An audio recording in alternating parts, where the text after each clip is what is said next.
man, I shouldn't have put my secret base inside of a cave. Now I got sand all over my Funko Pops. Hello everyone, Artemu the Violet Wizard here, and today we are continuing the Pokémon Sapphire Nuzlocke. Yeah, this thing is still going, can you believe it? Last time, we stormed Team Aqua's base and failed to stop Archie from leaving with his submarine for wherever he's going to be going. But we did manage to go to Moss Deep City and managed to win our 7th gym badge. Yeah, look at that. We just need one more badge and then we'll be ready to take on the Pokemon League. Isn't that crazy? God, we have been playing this game for so long and we still got so much we still gotta do. But we are steadily approaching the end of this adventure, so yeah, definitely have a lot of strong feelings on how this has been going. So, today on this session, I kind of want to try to keep things a bit low-key in this one.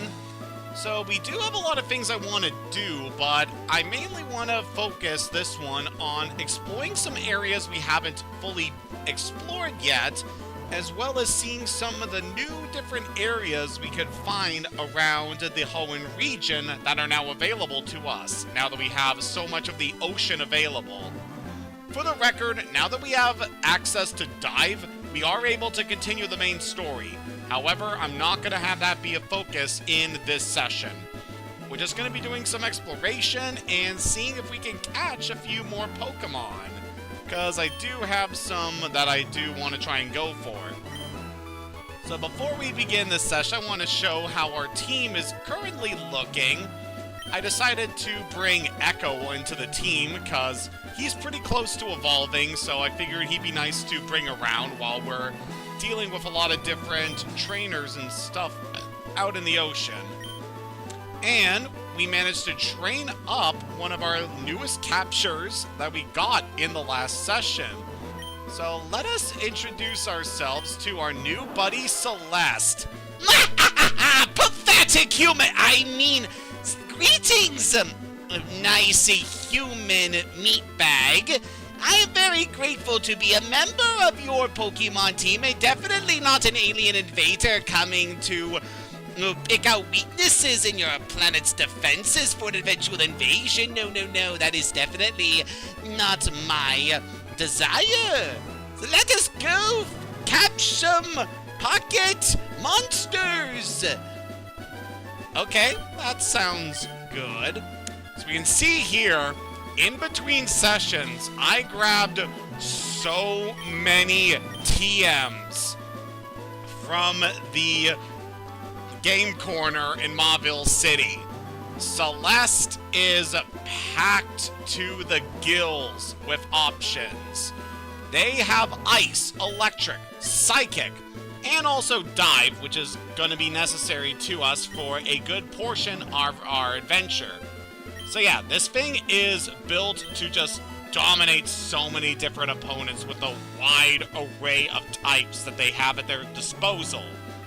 Got such an amazing teammate, and depending on how things go, I could easily see Celeste making it to the Hall of Fame, depending on how things go. Yes, I will be the most esteemed of all the monsters of this world, and then you'll all bow before my superior might!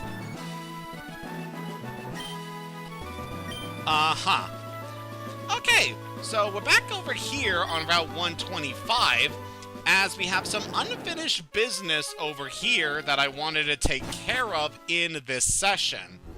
So the last time we were in the Shoal Cave, we explored it a great deal and managed to acquire some Shoal Salt.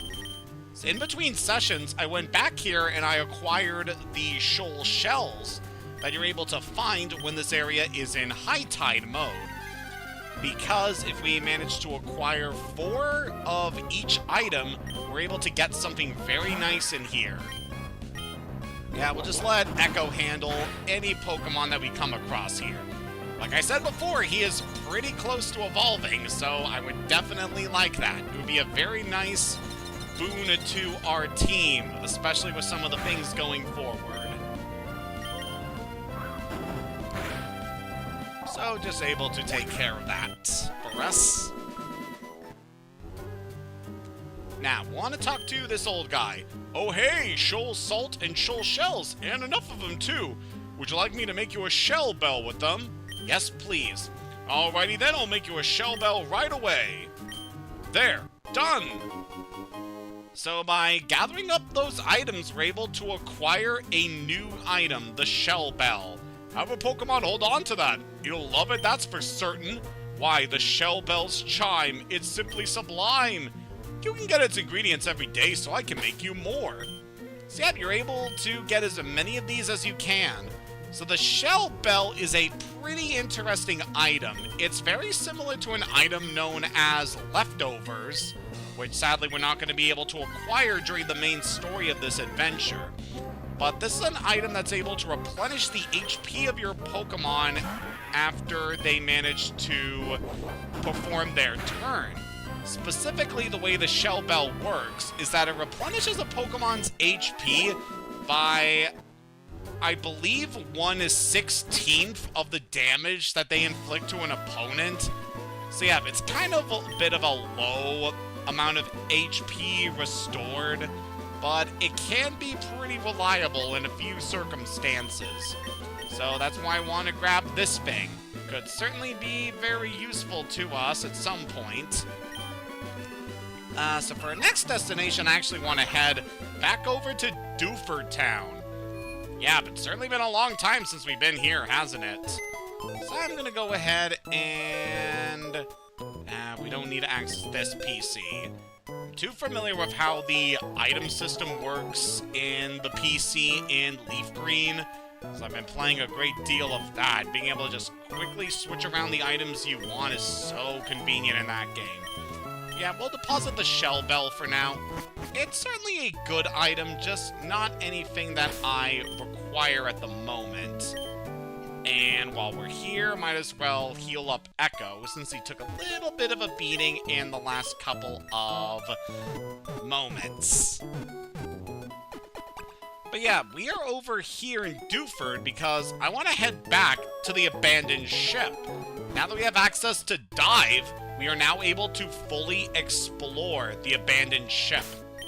So that is going to be very nice for us to do here in this adventure. While we're out here, I felt it would be nice to reward some of our Pokemon with some Pokeblocks. But yeah, we do have one Baloo. So I want to give this to Liam, since he performed very well in the last gym battle we did. So I think you could deserve a little treat. Delicious.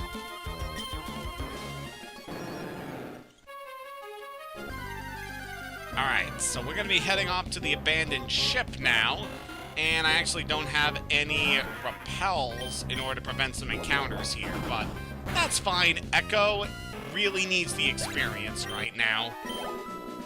So, while we're just heading on over here with some stuff that we can talk about, well, I'm currently at the start of a 3-day break from work, which I'm very thankful for, because coming up my schedule is going to get pretty busy, so I don't entirely know how many more sessions we could potentially do in the next coming weeks. Depending on how things go, we might not have a new session next week. Just because I have a few other priorities that I'm going to be taking care of. Because I scheduled an appointment to do my tax returns, so that's going to be very nice, but it's also going to eat up a good chunk of my time. Especially with when I scheduled that current appointment, so yeah, probably not going to see another session in quite a while. But, you know, it's still nice to be jumping back into this game, as I really like the Generation 3 games I said before. But yep, heading back into the abandoned ship, we are now able to dive, allowing us to access a section of the ship we could not go to before. So this area is fairly interesting. We got ourselves a number of doors, most of which are locked. And just going around here, want to pay attention when looking around the rooms, as you'll find a room that has a key in it. Also, you're able to acquire a water stone, which is definitely something that was useful for evolving Celeste. You know, on my home planet, my home ocean, we did not have these items. So it was very beneficial for me to acquire one last time. Alright, so you can see there's multiple items over here. You can find the room 4 key over there. And we can also acquire TM18. I'm not familiar on what that particular TM is. Ah, it's Rain Dance. Okay, that's very beneficial if you have water-type Pokemon, as that will increase their... Well, it increases the damage of water-type moves, and it can also be very beneficial for a lot of different abilities, since a lot of water-type Pokemon have abilities that benefit from having... Oh, we can see this room is unlocked, but we have these trash cans and a desk in the way. So there's not much we're going to be able to do here. So like I said before, the last time we were in this area, there was a lot to the original... Well, the version of this area in Omega Ruby and Alpha Sapphire, how it's been completely recontextualized from being an abandoned ship to like this old work platform that was home to a good number of employees working here that were working for the companies that helped expand Mauville City. But eventually this whole area ended up getting abandoned. So on a good way of being able to locate the items around here, you can of course use the item finder, which we were able to do to locate room key number 2. Very nice. Yeah, just a lot of interesting lore with this area in the remakes, how they just completely recontextualize things and make it a pretty interesting area. And of course a lot of goodies that you're able to find here, such as this item. So I remember this thing being a lot more tricky to find in Omega Ruby and Alpha Sapphire. So this is the scanner that we were told to find by one of the people investigating the ship. You're able to find it by doing that quest involving the keys. In Omega Ruby and Alpha Sapphire, however, you need to find this thing at the bottom of a sunken chamber within the ship, and it is completely invisible. So you just have to try to find the very specific tile where it's located, which is much more difficult than it sounds in the 3DS version. So yeah, it's kind of a pain to have to try and get there, but it's not really that bad. Just persistent with looking around down there, you'll eventually get it.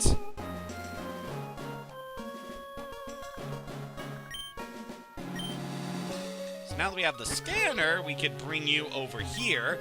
Oh, that's a scanner! Listen, can I get you to deliver that to Captain Stern? I want to investigate this ship a little more. So now we're being told that we need to take the scanner to the captain over in Slateport, who, as we saw before, was the one who Team Aqua stole the submarine from. So obviously the guy is really stressing out about this right now. So let's go pay him a visit and see what our reward is going to be.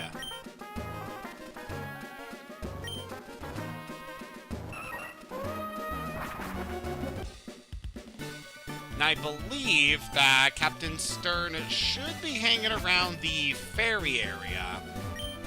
Oh, Hayden, that item you have, that's a scanner! That would sure help us on our explorations. Hayden, would you trade your scanner for something? Like, say, a deep-sea tooth or a deep-sea scale that I have? Alright, so these items are evolution items for Clam Pearl. If you trade a Clamperl while it's holding these items, it will evolve into Huntail if it's traded with the Tooth, or Gorobus if it's traded with the Scale. I am going to pick the Scale, as I believe it's the most optimal choice here in Generation 3. Thanks, Hayden. This will help our research a lot. So yeah, this is an item you'll definitely want to give to your Clamperl if you're looking to add it to your team or try to fill your Pokedex. With that said, I do not know exactly how this is going to work with my current setup, but depending on how things go, Pinky here could potentially be able to transform into a big fish once we give you the Scale and just try to level you up a bit. And depending on how things go, I'll check on Pinky a little bit later after this session and see if I'm able to get him evolved. Yeah, that's what I want to take care of with Pinky here. Yeah, your nature would suggest that it'd be better to turn you into a Huntail, but no, this is Generation 3. It is much more optimal to go for Gorobus for your evolution. So yeah, that's what I wanted to take care with that Pokemon. And with that little side quest there. So we have now fully explored everything we can do at the abandoned ship. We got all the loot, fought all the trainers, and had a pretty good time with all that. So, for the next place we're going to be heading, we actually got ourselves quite a bit we can do, as we have the entire ocean in the eastern section of the map that we're able to explore. And considering what we have available to us, there's quite a few areas that I would like to see. Specifically, some areas would be very beneficial to us for acquiring some potential new Pokemon. Some of which I'm excited to catch, others I'm not really that enthusiastic about. And we'll definitely talk about that a bit later once we eventually see them. But for now, we are going to be heading out to sea once more. So our first destination is going to be Route 126, which should be just to the south of this area here. And while we're just heading over this way, what's some other things that we can talk about? So pretty recently, last night, I actually revisited the game Mario Party Superstars with a few of my friends over Discord. And it was quite nice getting to play that game again. Just such a solid entry in the Mario Party series. Even if it does reuse a lot of content from the older games, like pretty much most of it, but it like refines the mechanics so well and it controls super well. So I definitely see it as an improvement over a lot of the older Mario Parties, especially the Nintendo 64 ones, which, you know, I do have a soft spot for those games, but yeah, they can be pretty awkward at times. It was definitely a fun time playing for that game. We did a game on Yoshi's Tropical Island, and it was pretty fun. I didn't manage to win the game, but it was still a good time playing with my buddies. So we're here on Route 126. We definitely have a few things we can find over here. As you can obviously tell, there's some deep water that we're able to dive down and see what we can find over here.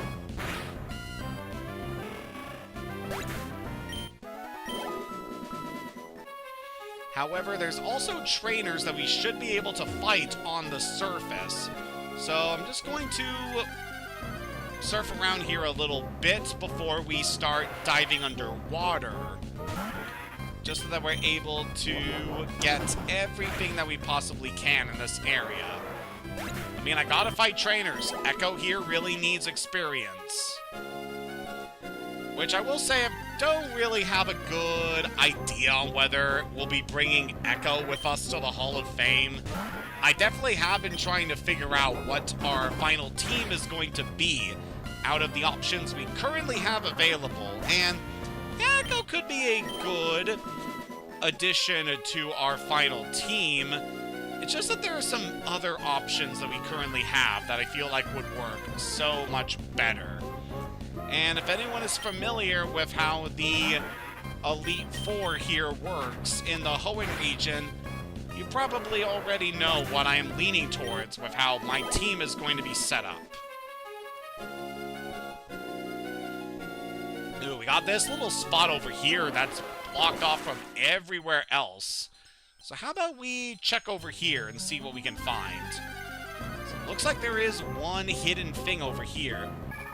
Oh look, there's a clam pearl. We definitely got a good amount of time talking about this Pokemon here. It's actually pretty fun with the concept of this thing. Like, there was an artist who did a lot of art of, like, drawing Pokemon with more realistic appearances and just trying to have different ecologies with them depending on how they are interpreted with their art. And they had a pretty interesting idea for Clamperl, where Clamperl itself does not evolve into Huntail or Gorobus. Rather, Huntail and Gorobus will lay their eggs inside the shell of a Clamperl in order to protect their eggs from predators. And then, eventually when the eggs hatch, the baby Huntail and Gorobus will swim out of the clamshell. It was quite the interesting concept. I actually really like that lore-wise. Yeah, that's just a pretty fun interpretation of this Pokemon. I know that there are trainers on this route.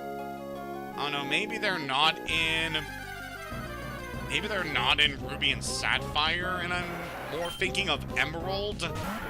Like I said before, I do play Emerald quite a bit whenever I revisit Generation 3. It's almost never Ruby and Sapphire. These are still perfectly fine games, but like I said before, I prefer Emerald when it comes to these entries in the series.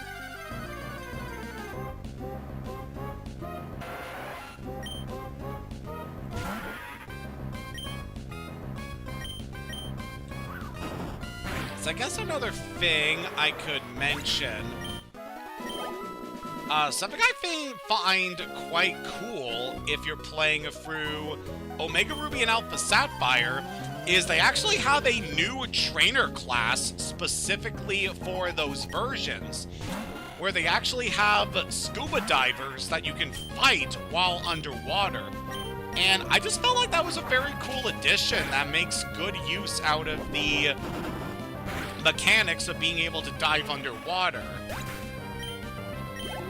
It's definitely very nice, and seeing with the trailer for Pokemon Winds and Waves and how they emphasized water quite a bit with that trailer, it definitely has me very excited to eventually get to revisit the concept of exploring underwater with Pokemon. I just know that's going to be so much fun. It's like I really am excited for those games. We still have to wait a great deal of time since they're coming out in 2027, according to the trailer. Yeah, it looks like there weren't any trainers we could find here on the surface. It's a bit weird. I remember there being trainers here in Emerald, so it's probably just a version thing.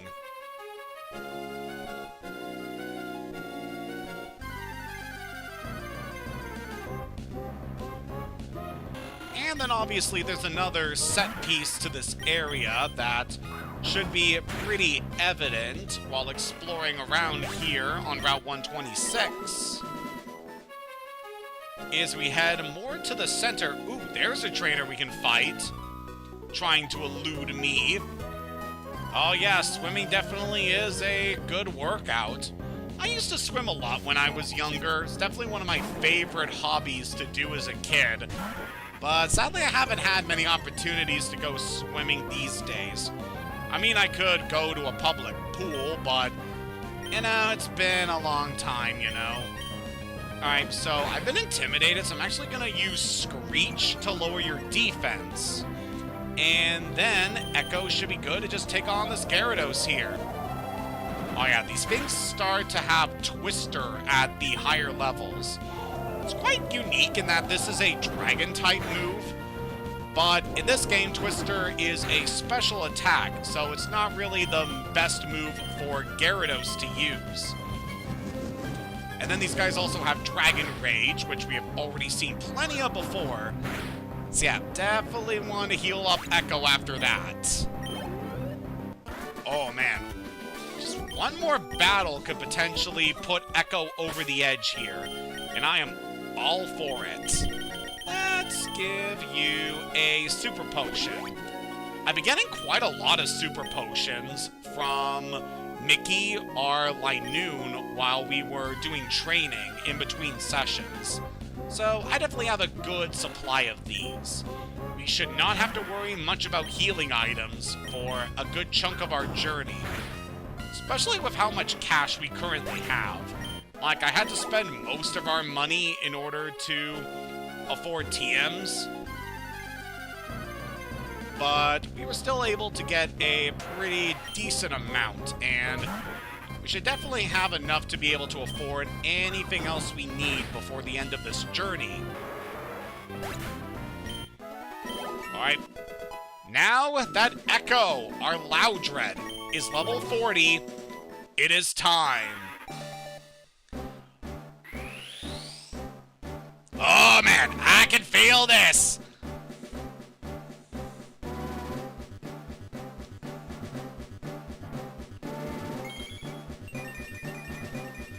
Yeah! I feel so powerful!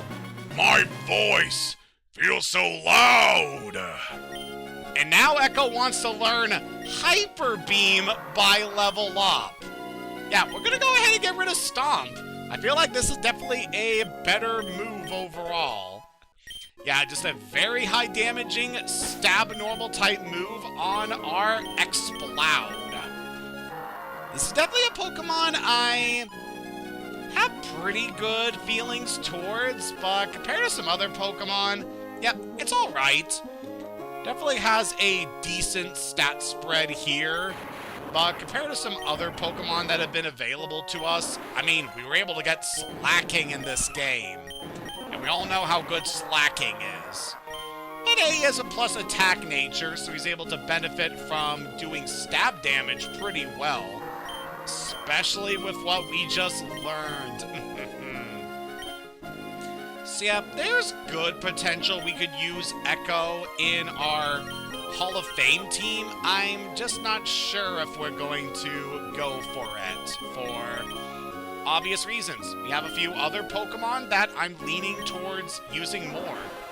But you know, I'm glad that Echo is finally fully grown. He's been with us since, I want to say, the second session we ever did. So, you know, good for him for sticking out this long. But yeah, over here in Route 126, the bulk of the exploring in this area is obviously going to be underwater. We have a lot we can see down here, so I could easily see us doing a good portion of this session just being on this route. There is just so much we're able to explore down here. A lot of different twisting paths and secrets we're able to find.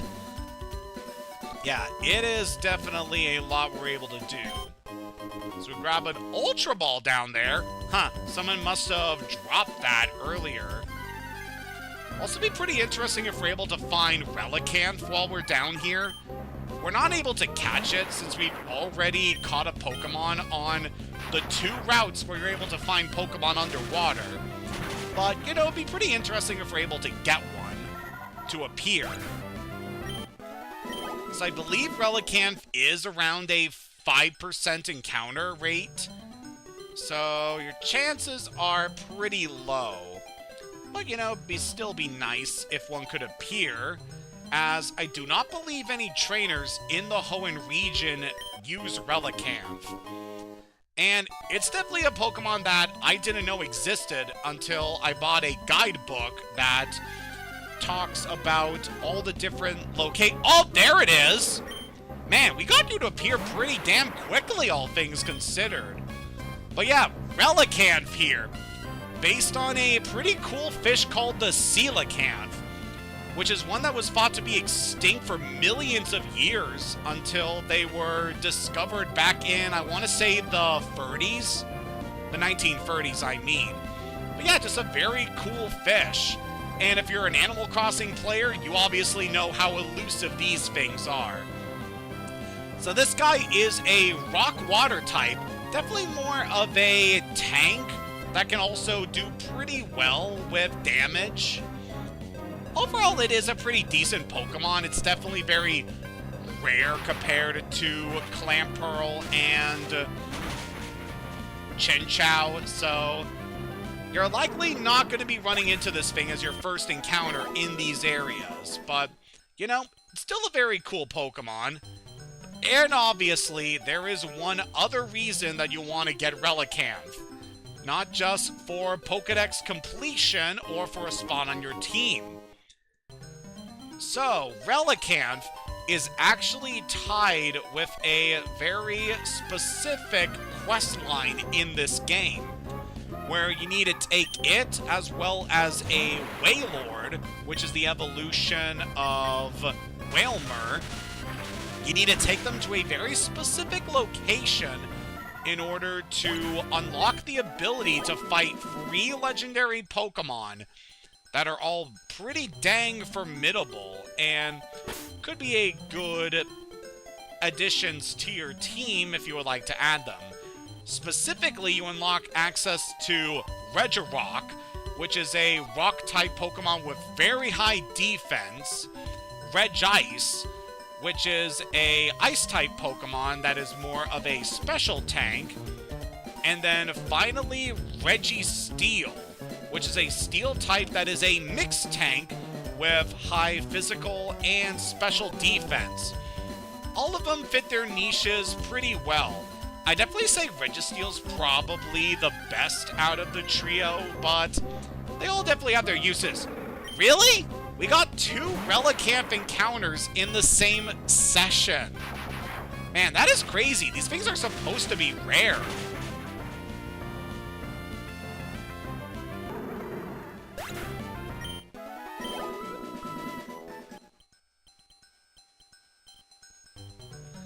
But yeah, either of the legendary Pokemon could be a good addition to your team. They are very awkward to try to get in Nuzlocke runs, since obviously you need Wailord as well as Relicanth to even unlock them. But it could be very well worth it because of how defensive they are, and they naturally learn Curse, which is an excellent move for setting them up so they could potentially sweep teams. But yeah, that's about everything we want to see underwater down here. So now we can enter this cave and use Dive. And we've actually entered a new city over here. Satopolis City Pokemon Gym. Leader, Wallace. Artist and lover of water. The door to the gym is currently closed. We're not able to go there until we make some more story progress.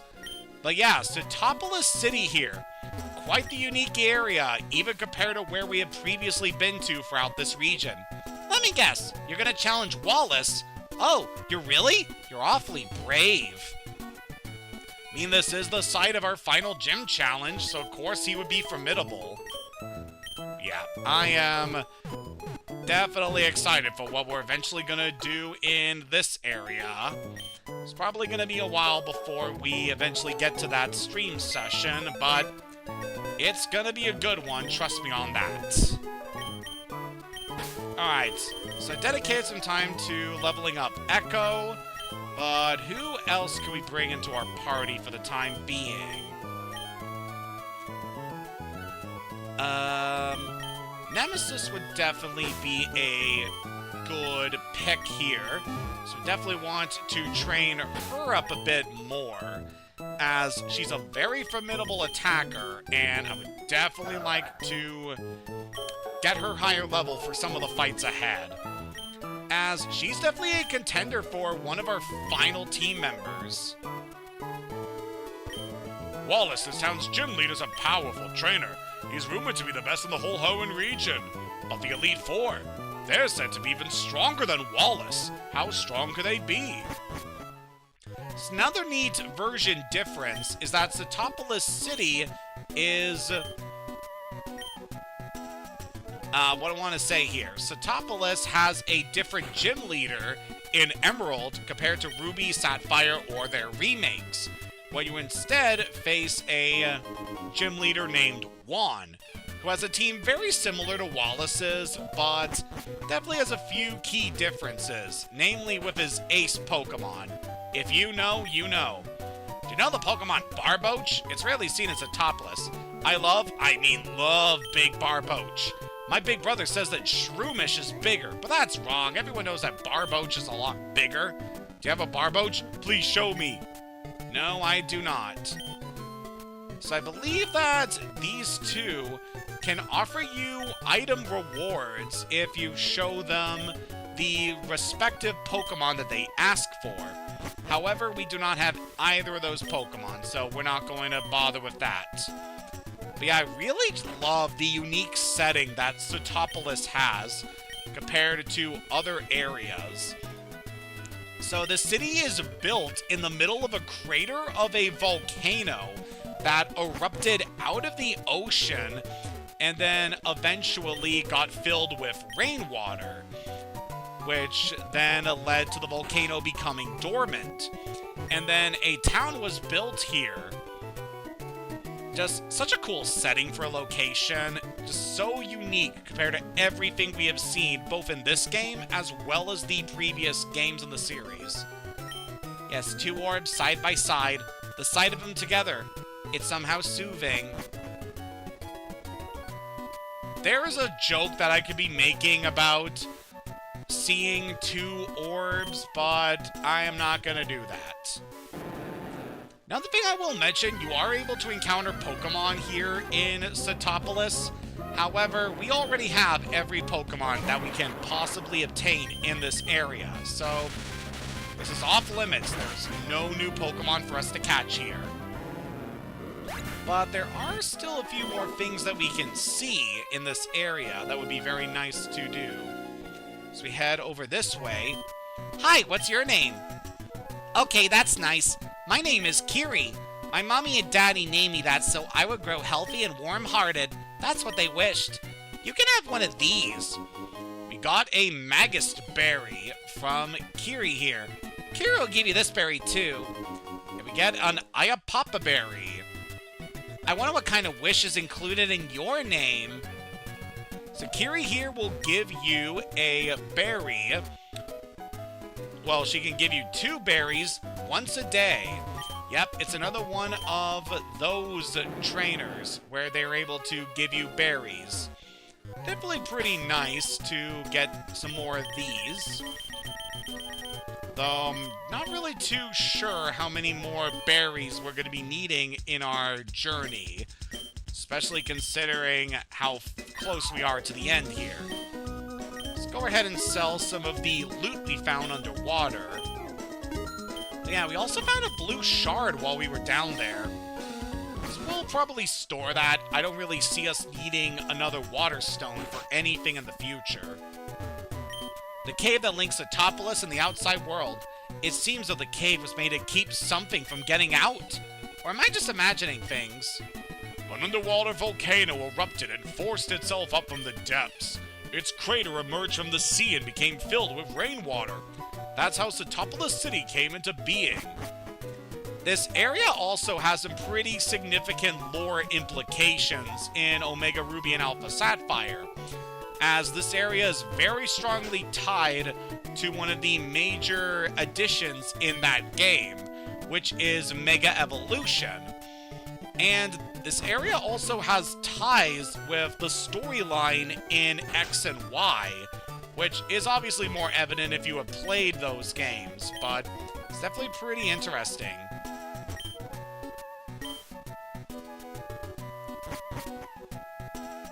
So a few of the NPCs here really aren't that amazing to talk to, but there is one we definitely want to see. For 30 years I've remained in Satopolis honing my skills. I developed a shattering TM. I bequeath it to you. So we get TM31 from this black belt. TM31 contains Brick Break. It's a move so horrible I can't describe it. So Brick Break, I would consider one of the best moves you can have in your moveset in this game.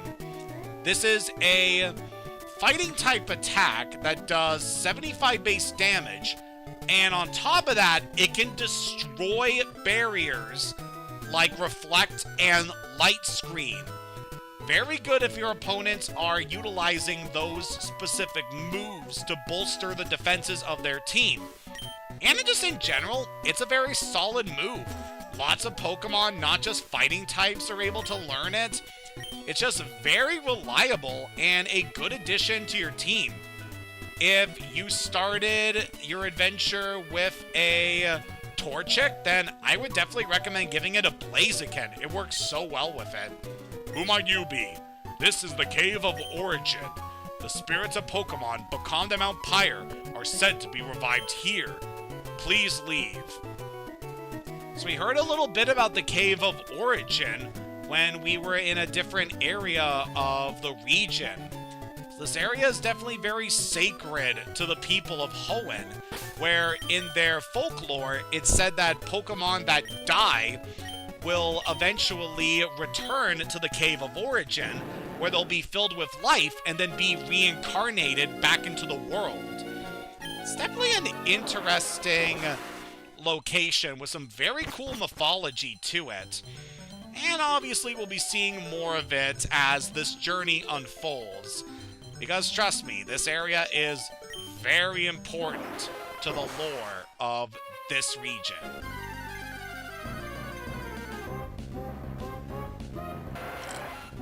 Alright, so now that we have done most of the things that we are able to do here, come to think of it, there is one other trainer we can find on this route who would be pretty nice for us to fight. I mainly want to encounter them because of the dialogue that they have. So I believe they are a little awkward to actually reach, as it requires diving from a certain spot to be able to reach them. But I do want to see if we can pull this off here.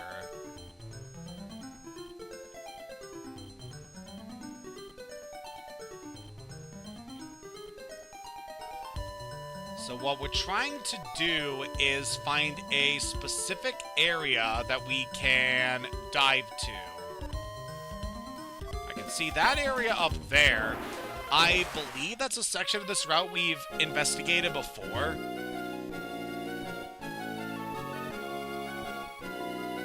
So we're able to get over there. So I believe we can go over this way. So there's this patch of water that's more out of the way compared to everything else. And I believe this can take us over here. Hello there. I'm a mermaid. Ah, just like the mermaid in Link's Awakening. Hey, you're not a mermaid. You have legs. Or did you make a deal with a sea witch in order to acquire legs? Makes you wonder, doesn't it? So obviously we've had Pokemon that are influenced by mermaids in the series, like Milotic obviously has a lot of mermaid qualities to it. And we would eventually get Primarina, which is the final form of Poplio in the Alola region, which is obviously based on a mermaid, more specifically a siren. So definitely pretty cool seeing these different mythological figures being referenced all throughout the series. And then obviously Misty in the Generation 1 games, her nickname is the Tomboyish Mermaid. It really makes you wonder at some point, like, people used to imagine that there were human-fish hybrids living in this world alongside Pokemon. definitely makes you wonder. Alright, we'll give Liam a shot in the spotlight here now. You thrash me! I want to disappear in a wave of despair. Ah, poor girl. But at the very least, we can explore down here. Ooh, we can find a lot of items. Pick up an iron. That'll be good to give to our defensive Pokemon. Get a pearl, which we can sell. And a yellow shard, which can be made into a Thunderstone. Though there's really no reason for us to use Thunderstones at this point in our adventure, as the only thing that can evolve from a Thunderstone in this game is Pikachu, and we've already missed out our chance of acquiring those guys.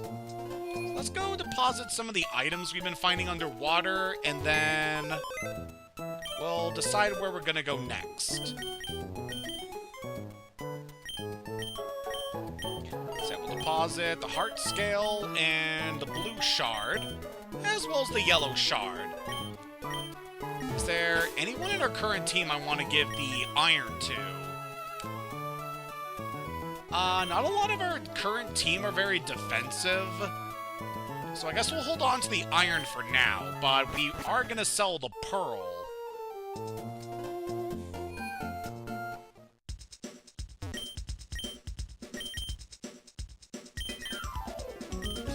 I mean, we could also sell the iron if we want to make a couple bucks.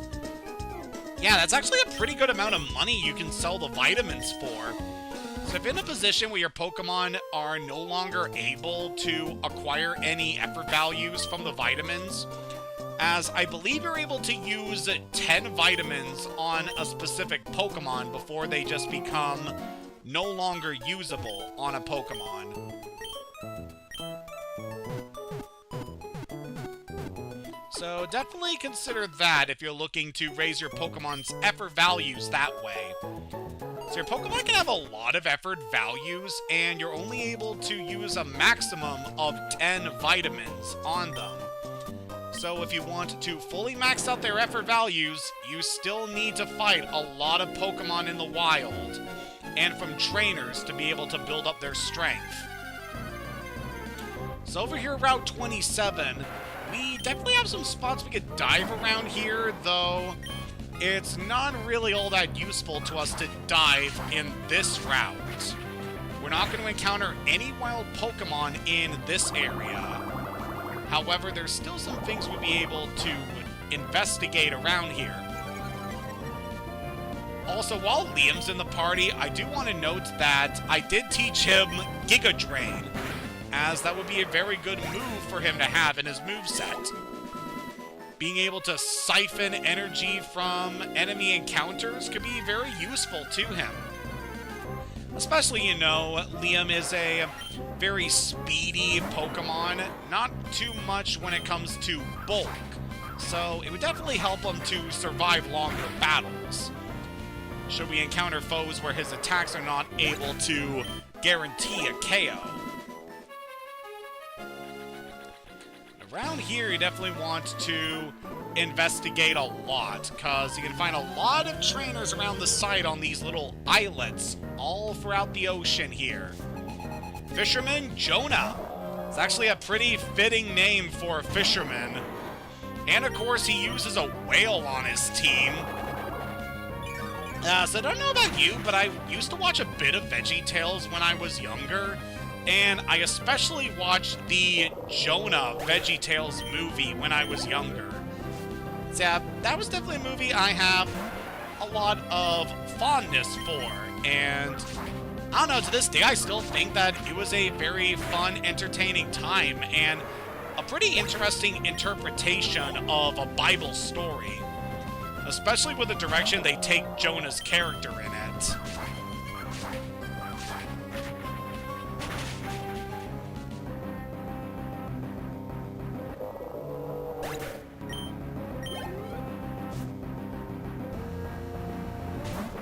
And you even have a Sharpedo. There's nothing much we gotta worry about this thing. Also want to mention that in between stream sessions, we have a Carvana in the PC box, but I actually managed to train her up and got her evolved into a Sharpedo so that we can knock that off of our encounter list, as you are able to capture Sharpedo using the Super Rod in a few locations throughout this region. So I felt like it would be good to knock that off of our encounter table so that we're able to focus on some other Pokemon out here. So I believe there is something we'll want to dive for around here in order to access something good. Nemesis should easily be able to handle most of the things we're going to see on the ocean, since a lot of them tend to not be that defensive. But yeah, if we dive around here, we can see that there are these ocean trenches that we are now able to access down here. They definitely go a long way, but there's not much we're able to find down here, except for a few items in spots like that. So definitely use your item finder when you're exploring these ocean trenches in order to get all the goodies you can. Whoops, don't tell me I snagged a surfing Pokemon. Nah, don't worry. Our Gyarados is plenty gentle, except against his enemies. Alright, against you, we definitely have a free turn, so we're going to set up a Sword Stance, just so that Nemesis is guaranteed to take out everything this guy has. Really, Constrict? You did 2 damage to our Pokemon, and this one isn't even that defensive. God. Ooh, Tentacruel. Now that one's a bit more formidable, and it's actually managed to outspeed Nemesis. Well, that makes sense. Tentacruel is a very fast Pokemon. But Nemesis' power definitely is going to come in clutch here, just annihilating everything in her path. The deed is done. Onward to our next trial. I can't keep up. So yeah, I am definitely looking forward to using more of Nemesis in this journey. Just the simple fact that I managed to catch an Absol makes me so happy, because it's such a rare Pokemon, and we could have totally missed out on this compared to some other Pokemon we could have gotten earlier. But yeah, I am very happy with this addition.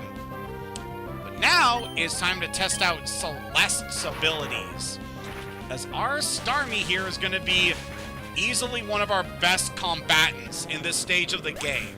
They are very fast and very powerful, and with a wide array of different attacks at their disposal, there's pretty much nothing that they won't be able to annihilate.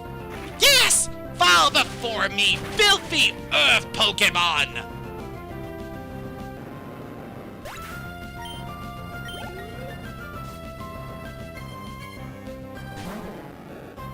This guy's team definitely isn't that formidable outside of that Gyarados. Yeah, I don't know why they put Magikarp on some of these late-game trainers, because they really have no reason of being on these teams compared to everything else we've encountered. Like, you could have given him Corphish or Sharpedo or Spiel, I don't know.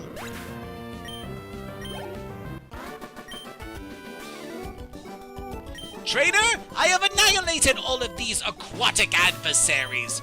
Onward with our invasion! Well, we're not invading anything, Celeste. Ooh, that's what your feeble human mind believes.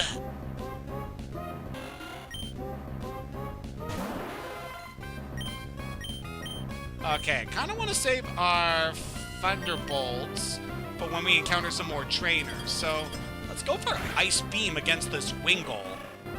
Since the bulk of the Pokemon you'll be encountering in the water is Tentacool and Wingull, it's a good opportunity to just try to focus on what would be the most beneficial way of doing damage. Ooh, HP up. So who are we going to give that to? I actually want to give that to Celeste. They have pretty low HP, so that could definitely be very beneficial to them. Is there anything else down this trail? Nope, that seems like everything. Back to the surface we go.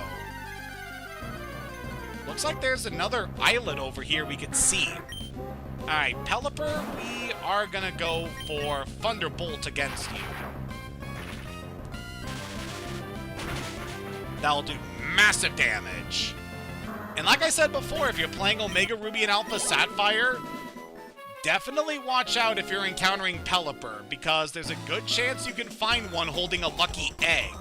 And those are really good to get. Basically doubling the amount of experience points you get from battles. Which, because of the way the experience system works in the Generation 6 games, that is definitely a very good boon. Alright, Celeste should be able to handle anything this black belt can do. Their feeble, meat-headed minds are no match for my power.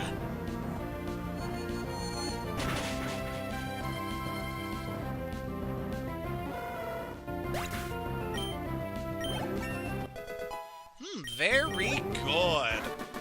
So yeah, definitely showing just how viable Starmie is against most of our opponents. And hard to believe that later on in this series, this Pokemon would get the goofiest frickin' Mega Evolution out of any other Pokemon in the series. Yeah, I'll definitely talk more about it if I ever get around to doing a tier list video ranking the Mega Evolutions, but god, Mega Starmie is just the most ridiculous Pokemon to ever exist. I don't know what they were thinking when they did that design. It is so weird. So over here, got a more secluded area over here where we can get a Carbos. Is there anything else that we could potentially get? I want to say no, but there might be something.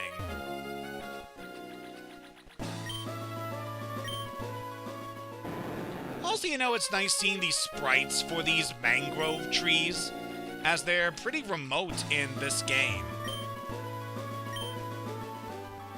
Okay, believe that's everything we can do there, so let's pop a Carbos on someone. Oh, Celeste actually can't get that. You've definitely been building up your speed effort values, haven't you? Alright, we'll give that to Zapricorn then.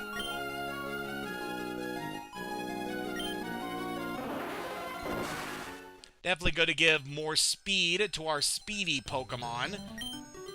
Just so we have the best chance of being able to overtake our enemies. Now, there are a lot of trainers that we can fight out in the open ocean. And chances are we're going to miss a couple of them in this session. So don't worry too much about that. It's not my intent to fight every trainer in the game. Just eliminate most of the battles.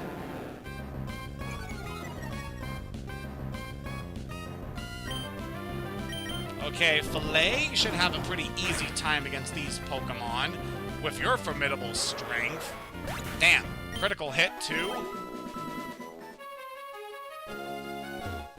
That's very good. So down here, we're able to find ourselves a new route. And, believe it or not, now that we're here on Route 128, there are some new Pokemon that we're able to catch here. So let's bring out our Super Rod, and let's see what we can find. So yeah, Route 128, one of the few areas out here in the open ocean where we get some new encounters. And I can definitely see why. This route does have some pretty important significance for some things we're eventually going to see. I'm not entirely sure if it's going to be really worth doing this. But, you know, it'd be nice to actually get to try and do these encounters. Especially because one Pokemon in particular we can get around here is actually pretty useful for something outside of battling.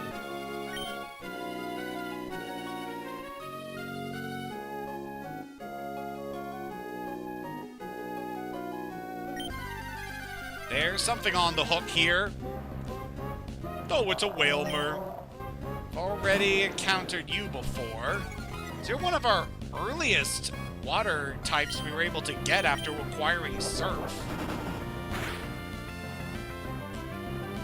And look how far we've come here in our journey. Makes me feel so good. So we also see that there are some trainers we can find around here.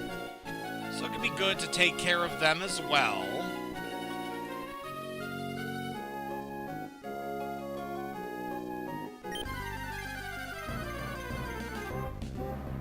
Ah, there you are!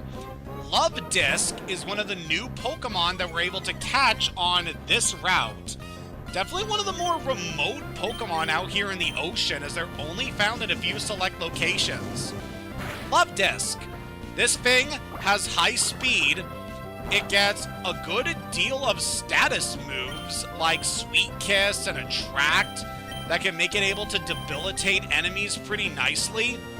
But besides that, this thing is utterly pathetic. It is just so terrible at doing damage compared to other Pokemon in this adventure that I would not recommend catching this thing for your team, just for Pokedex completion, as we are doing here. Love Disc, the Rendezvous Pokemon. Love Disc heart-shaped body is a symbol of love and romance. It's said that any couple meeting this Pokemon is promised a loving relationship that never ends. If only I was playing this game alongside someone else, that would have added some extra context to our things here. Alright, so our Love Disc here, we're gonna call you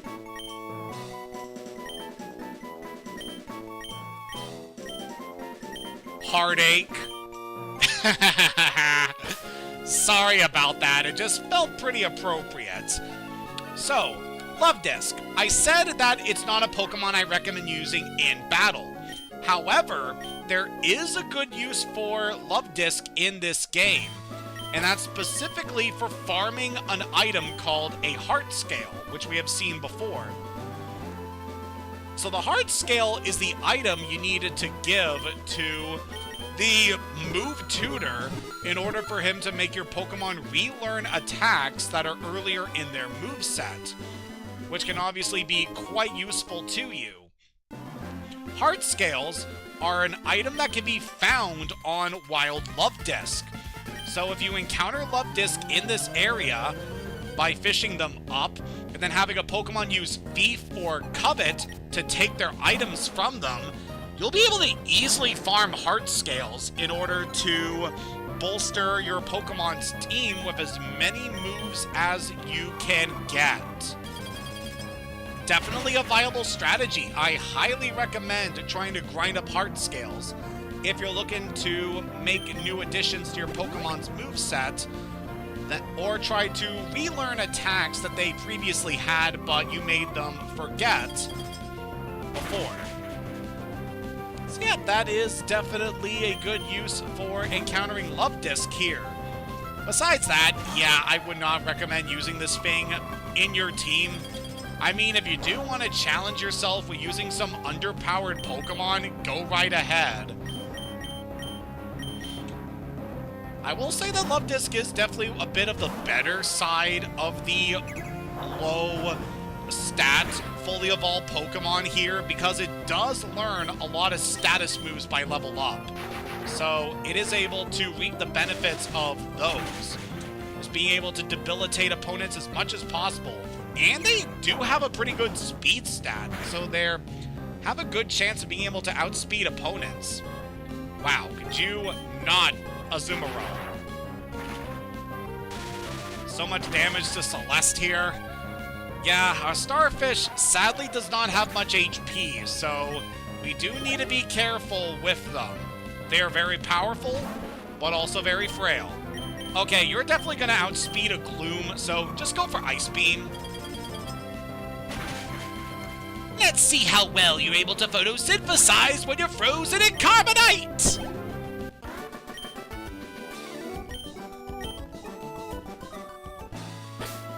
Okay, that was an interesting fight. Yeah, we are going to encounter a couple of ace trainers while we're out here in the open ocean, and they'll definitely have more than just water-type Pokemon in their teams, so be prepared for them. Also, I like the little detail that this trainer had an Azumarill, which certainly explains how they were able to get over here onto this little islet in the first place. So over here, this spot here is actually pretty important to the story of this game, but we're not going to fully show that off just yet. I just want to dive down here into this little spot here in the little rock donut to pick up a protein. Alright, so who here needs some extra physical attack? I'm thinking Nemesis. Yes! Just make you as powerful as we can possibly get you.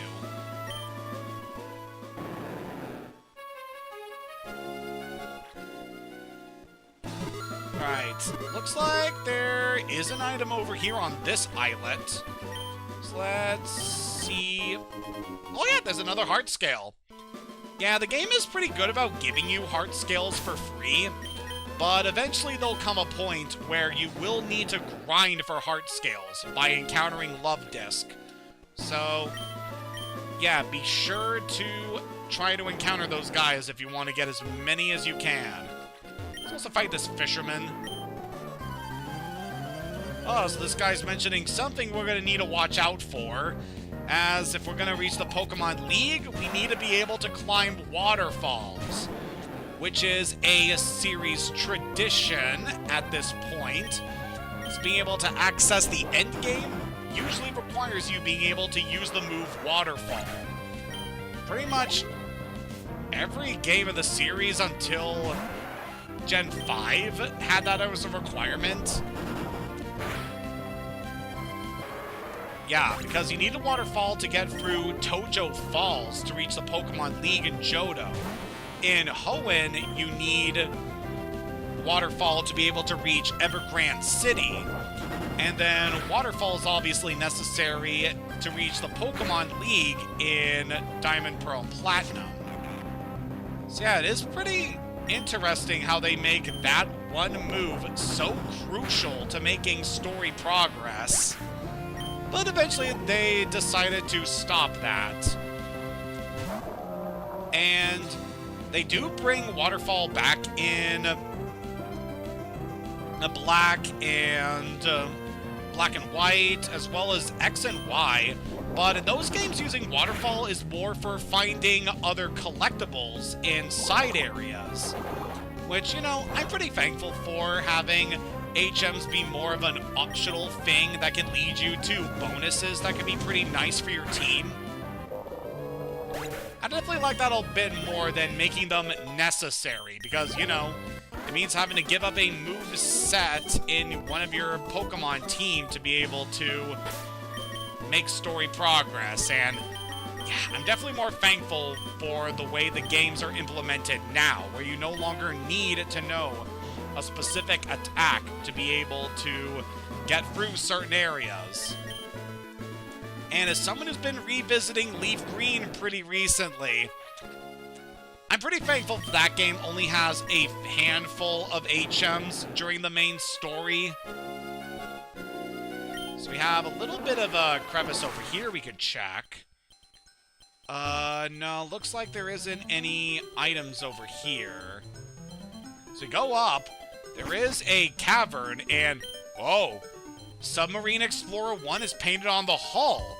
This is the submarine Team Aqua stole in Slateport. Team Aqua must have gone ashore here. So yep, that will lead to story progress. However, I am not quite done out here in the open ocean. We'll definitely want to deal with that in a bit. But for now, let's just see what else we're able to find in the ocean. As with our current position, there should be at least one more Pokemon I want to try to get as an encounter. And that's going to be in an area coming up a bit later. And by a bit later, I mean we have to go through a couple more routes to be able to get to it. Yeah, don't bother using camouflage. We're out in the open ocean. That's completely useless to you at the moment. A Pokemon battle's grueling, too. It's also pretty cool we get to see a water variant of the triathlete trainers. As previously, we've seen triathletes on bicycles and also as runners. And now we get to see them out in the water.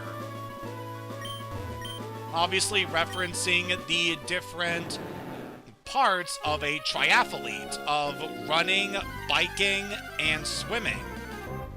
It's quite cool theming they do here in the Hoenn region. So now we're over here in Route 129, which is just to the south of 128. This area does have a new Pokemon we're able to fish up. However, it is a 1% encounter in this area.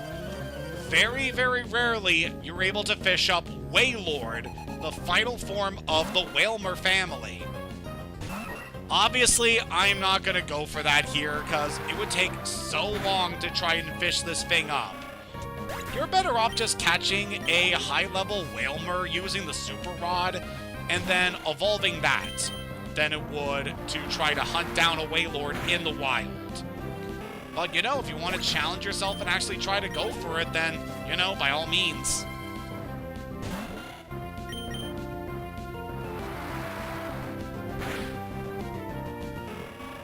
Oh god, speaking of encountering wild Pokemon, so last couple of days have been pretty interesting for me as I've been playing through Pokemon Leaf Green since it was released on the Nintendo Switch.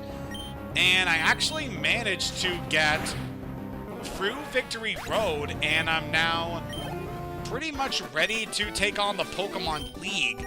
I just want to level up my team a little bit more before we take on the League, and I've also been dedicating that time to trying to fill up the Pokédex, and I pretty much captured most of the Pokemon I'm able to get in that game in Leaf Green, at least before we get to the post-game. And at this point, since there are so few Pokemon left for me to catch, I've actually gotten Pokemon Fire Red on my original Nintendo Switch so that I can do another playthrough on that specific game, so I can start getting the Fire Red exclusives and sending them over to my Leaf Green game in order to fill up those pages in the Pokédex. And it's been pretty good so far. So I've definitely managed to acquire a good chunk of the Fire Red exclusives. And I've even transferred the Charmander that I started with over to Leaf Green so I could get it evolved into Charizard in order to fill up its entries in the Pokédex. And I'm gonna see where we go through the rest of Fire Red. I got a pretty good ideas on what we still need to do in order to catch the remaining Pokemon I need. And obviously I'm gonna need to get one of the evolutions, which shouldn't be too much of a problem for us coming up. And I'm also gonna need to get our fossil Pokemon revived, and also get another one of the fighting Pokemon from the dojo that you're able to acquire one of in each game. So making pretty good progress on filling up our Pokédex. And just earlier today I was doing some training after managing to acquire a Dratini, and I did manage to get it trained up to the point where I could just use the rare candies that I've been stockpiling in order to get her evolved into a Dragonite. So now she's easily the most powerful Pokemon I have in my team at the moment. Yeah, definitely feel good about that. The Dragonite's such a good Pokemon, and these days I've really gotten to realize a lot of its strengths, because I've been using this Pokemon very frequently in some online tournaments I've been doing with some people that I talk to over on Discord. So that's been pretty nice to get to do. So yeah, I'm very thankful we finally managed to get ourselves our Dragonite in that game. And yeah, thinking about what else we're gonna need to do in Leaf Green. At this point, I just need to transfer over Pokemon from Fire Red and then train up my main team that I'm going to be using for the Pokemon League, and we should be pretty done the main story. And obviously, I have to go for the legendaries, because I still have not managed to capture the legendary birds in that game, but I will be getting there. And also what I've been doing the last couple of days is I was trying to get the Pokemon you can exclusively get in the Safari Zone. And I've had some pretty good luck with that. Like, earlier this morning, I managed to capture Kangaskhan, which was one of the big Pokemon I needed to get for my Pokedex. And earlier yesterday, I managed to capture Tauros, which I also needed for the Pokedex. It was pretty funny, the circumstances behind me getting my Tauros, as the specific area that I was hunting in, it definitely took me a long time to even encounter a Tauros in the wild. And by the time I finally managed to not only encounter a Tauros, but also catch it, when I checked how many steps I had left in the Safari Zone, it turns out I was on the last possible step I could be before they boot you out of the Safari Zone. So yeah, I was very thankful that I managed to capture my Tauros at that moment. Oh man, that was wild. Sadly though, I didn't get a good nature on my Tauros, but I did get really good natures for my Kangaskhan as well as my Dragonite. So that's pretty good. I don't know if I'm going to be training up my Kangaskhan for anything, since I'm almost done the main story of the game, but, you know, it's still nice to have. Okay, Chinchou, you could possibly have Volt Absorb, so we're going to switch over to Liam to deal with you.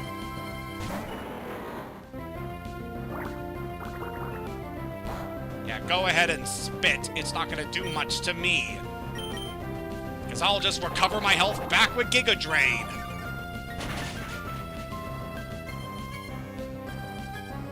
Ah, so good. Such a viable strategy to do here.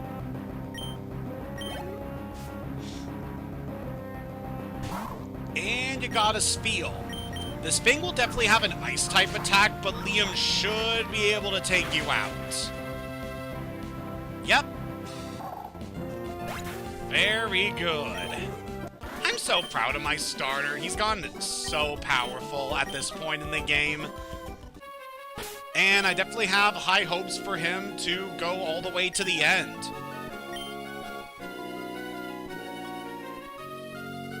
So over on these routes here among the southern part of the ocean, there aren't any new Pokemon we can get over here. So we're just going to try and beeline straight to our next destination and see what we're able to get over here.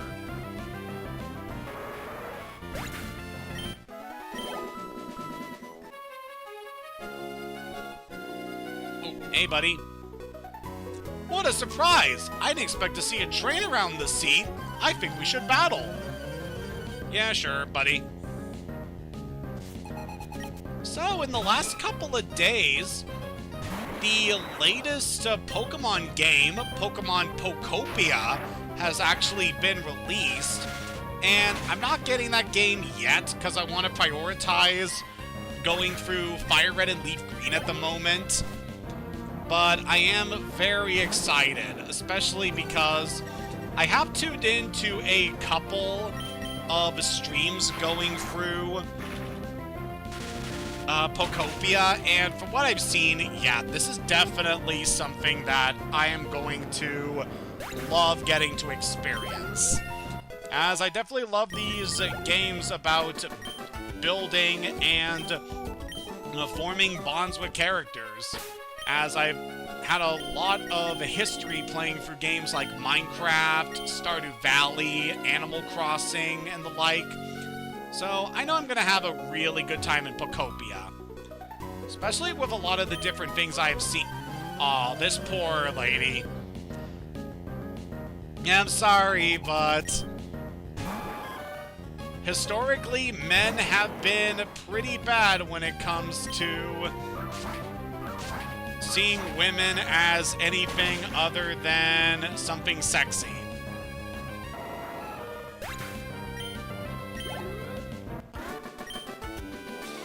I'm out of my depth.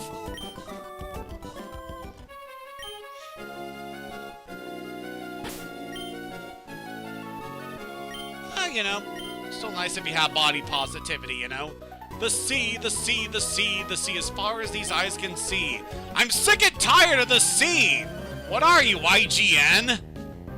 Oh man, if anyone remembers that infamous review by IGN where they were complaining about Omega Ruby and Alpha Sapphire having too much water. Yeah. I mean, I can certainly understand their reasoning to a point. I mean, these water routes are pretty long, and most of them do not have a whole lot of new things going on, compared to a lot of the other areas throughout the Hoenn region, where we got to see so many different environments, whereas out here we're just seeing ocean, ocean, ocean over and over again. So this portion of the game could definitely feel very monotonous. Especially with the Pokemon we're encountering on trainer teams, since we're mostly going to be fighting water Pokemon, both in the wild and on trainers. Yeah, pretty sad to say, but this portion of the game definitely it feels not as exciting as some of the other areas we have been to. Like, I love the concept of being able to explore underwater and having this massive aquatic map that we get to explore, but they definitely needed to add some more interesting set pieces around here. I mean, I like the towns that we're able to see in these areas. Like, Moss Deep had some cool stuff to it. Satopolis was a very unique place compared to other locations in the series. And we're also coming up to an area that is pretty unique. But, yeah. For the most part, these routes have been more of the same stuff every single time. So I can truly agree with the sentiment that these areas can be very boring. You're tough in spite of the way you look. Why, thank you. Hey! I mean, at the very least, these areas have a lot of trainers we can battle. So it's a good opportunity to level up your Pokemon. So I believe we are pretty close to our next destination. We're currently on Route 131, which is also a fairly important area, mostly for the story in Pokemon Emerald. But, yeah, this area definitely has some things we'll talk about later. Hey, buddy, come over here.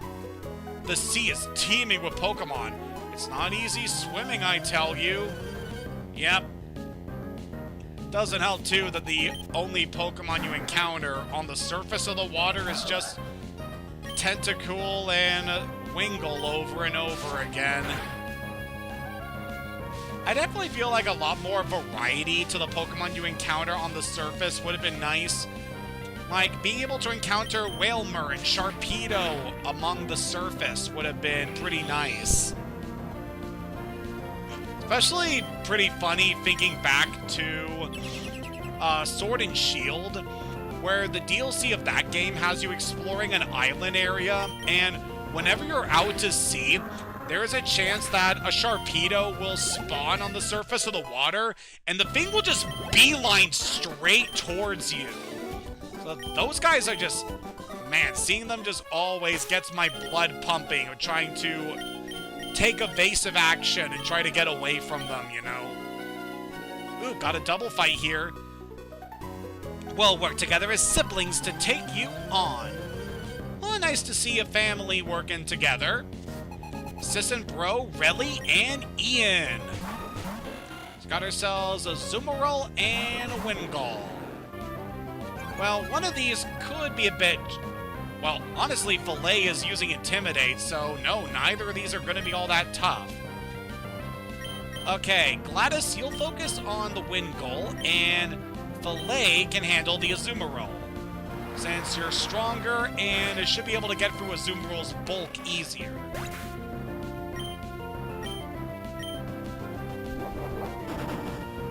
Like I said before, Azumarill is definitely no joke, especially if you're playing Omega Ruby and Alpha Sapphire, when it manages to get the Fairy typing, where along with that, as well as its ability of huge power, makes it a very formidable combatant. Like, I'd definitely say Azumarill is a very reliable Pokemon in these games, if you're able to get it. And because it has such good defenses and such high HP, it's definitely a viable Pokemon to use in a Nuzlocke run. But now we have finally reached Pacific-Log Town. The folks of Pacific-Log all fish and dive as part of their lifestyle. This is definitely one of the more interesting locations out here, as I definitely like the look of this place. How we have these houses built on these floating platforms in the middle of the water. So specifically the way this area is stated to be located on top of reefs in this area. Oh, this girl talked about something interesting. So she's talking about trainer cards. So by fulfilling certain conditions in the game, your trainer card will actually change its color. So I'm pretty sure our trainer card is still the generic one we've had from the start. But yeah, if you're able to get to the point where you're able to fulfill certain conditions, your trainer card will change its appearance. Because I believe beating the Pokemon League, completing the Pokédex, as well as some other things, are all contributing factors into what you're able to get with your trainer card upgrades. It's nothing we're really going to worry about in this adventure, obviously, but it is something to note. Alright, I've had a pretty good chance to level up some of our Pokemon. Is there anyone we could switch around? Alright, Nemesis is currently 40, so how about we swap Shari in so she can get a bit more experience? And of course we have these guys, but trust me, we'll be training them up in between sessions too. So, Heartache here actually didn't have a heart scale. That's disappointing. Yeah, look at those stats. They are pathetic for a level 31 Pokemon. Just, no. There is no reason to use this thing over anything else in this game. Bleh.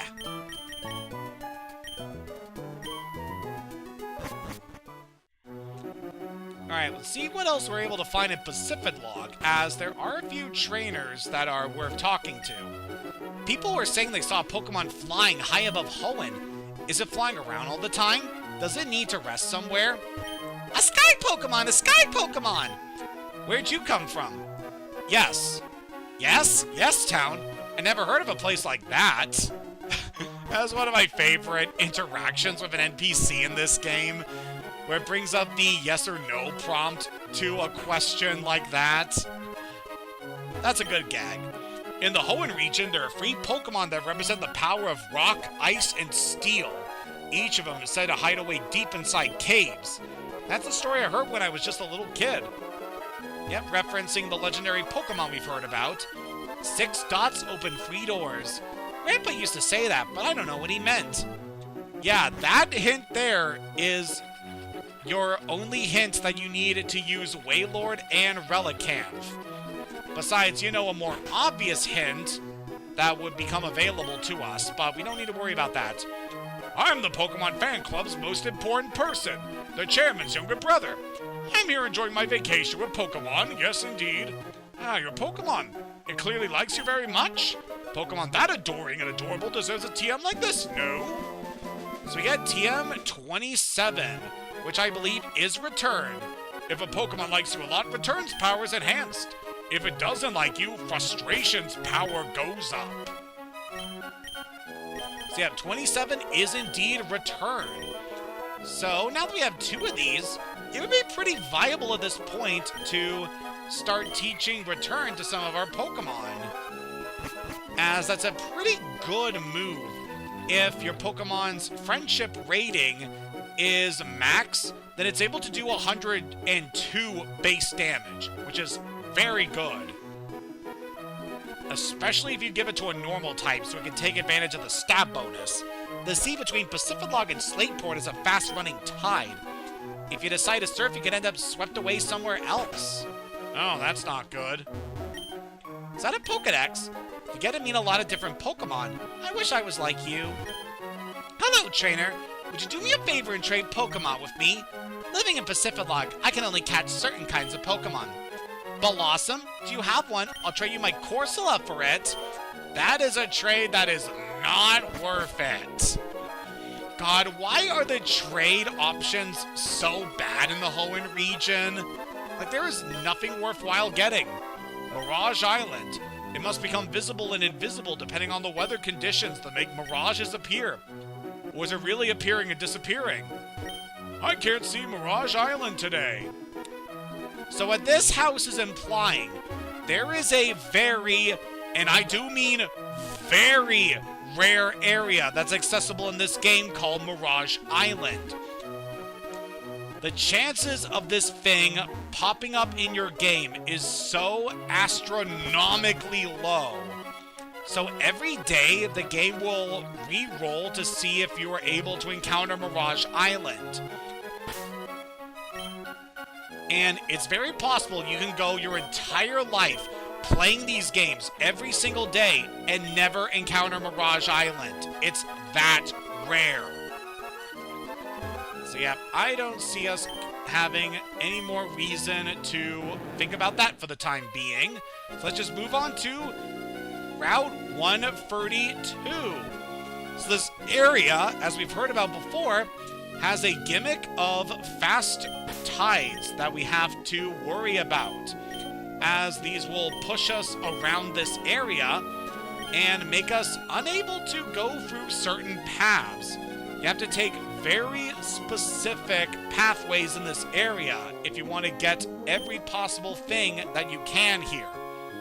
And obviously, you're going to need to make multiple trips, as there are tons of areas that you are not able to fully explore unless you make multiple trips for this area. So we're probably only going to go through here. With our current progress, we're probably only going to go through here once, so we can try and get some things. However, now that we have access to these routes, I do want to try and get an encounter in this area. So there are 3 routes here between Pacific-Log and Slateport City. Route 132, 33, and 34. And in these areas, there is a new Pokemon we're able to catch, and I would like to see if we can get it, because it is certainly one that I have pretty good feelings about, if we can get it to appear. Alright, there is a swimmer over here, but we don't need to worry about you for the time being. So while we're fishing over here, what's something else we can discuss? So pretty recently, for anyone who has heard of the series Hell of a Boss, they've recently posted a short where the team has been dispatched to the Pacific Northwest in order to hunt Bigfoot of all things. And God, it was a pretty funny short.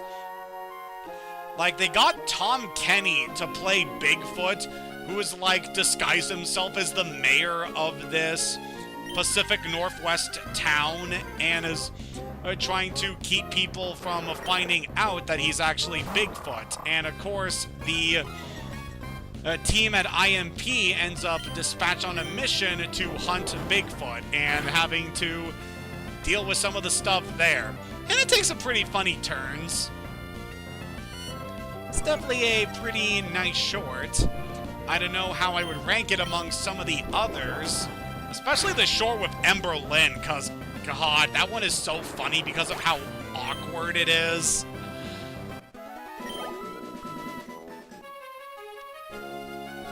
But yeah, it was definitely a fun time watching that. It was pretty cool seeing Tom Kenny getting involved in an indie project like this. And speaking of indie animation, oh boy, later this month we're gonna get the next episode of The Amazing Digital Circus, and I am honestly quite afraid for what this next episode is going to entail. Especially with how things ended in the last session. Yeah, things are gonna get really interesting.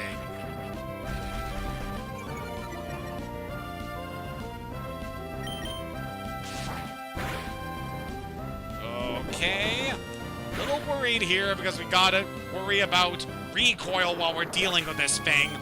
Because Sharpedo does have rough skin, and yeah, Shari, you've been taking quite a beating there. Let's swap you for Filet. Still want to see if we can encounter this Pokemon on this route, because it would be a good addition to our team, potentially.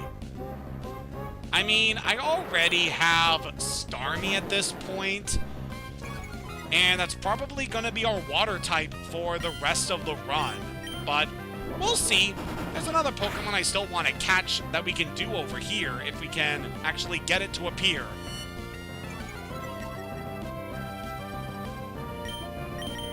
But yeah, I am definitely very interested in what's going to happen in the next Digital Circus episode. Because it definitely seems that this episode is going to have a focus on Hoenn and how he desperately wants the people trapped in the Digital Circus to like him and think he's a good guy. But in his attempts to try to prove to them that he can be a good friend for them, he's just gonna inevitably end up driving them away, and something is going to happen that's going to set up what's going to be happening in the final episode. So yeah, I am definitely very excited, but also horrified for what could potentially happen coming up. Especially for what was hinted at in the trailer that they showed for the next episode. Yeah, I don't know what direction they are going to go here. Because Hoenn is just such an interesting character in this show, where he's not a villain, but he is certainly the main antagonist of the series.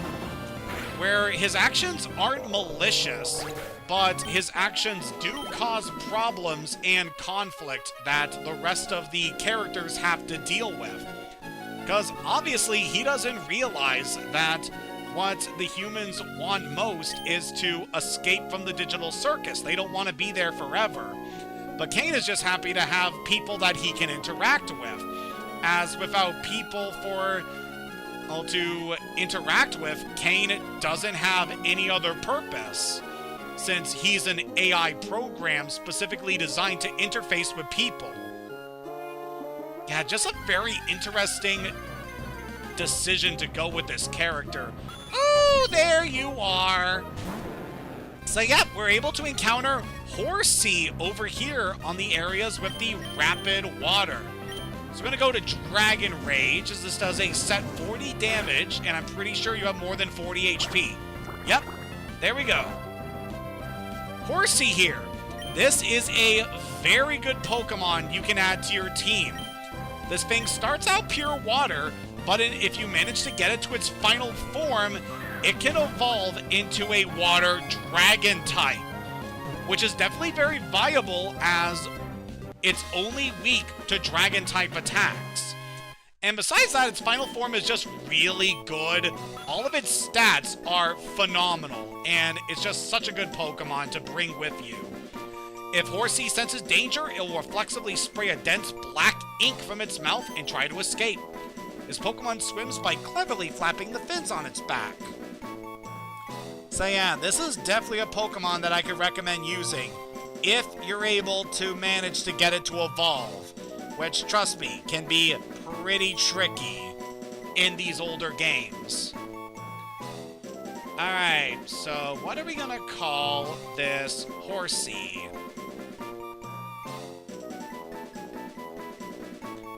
Definitely think of something very mystical as...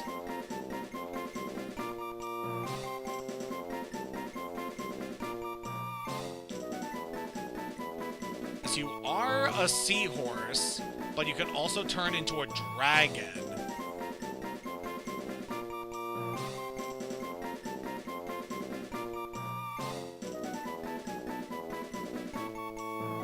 Alright, I got a bit of an idea. Thought we could call you Aquaria. Sort of a portmanteau of equine, meaning horse, and Aquaria, which has to do with water. I feel like that'd be a pretty fitting name for a little seahorse here. And that, believe it or not, is the last Pokemon I wanted to catch in this portion of the game. I mean, we still have some other things that we're eventually going to need to take care of. Oh boy, trust me on that. But we'll say that for a little bit later. So, in the remainder of this session, I want to go through the rest of this water route, obviously. So we still have quite a few different encounters we can have with some trainers here. And maybe in between sessions, I'll see if I can gather the rest of the items in this area.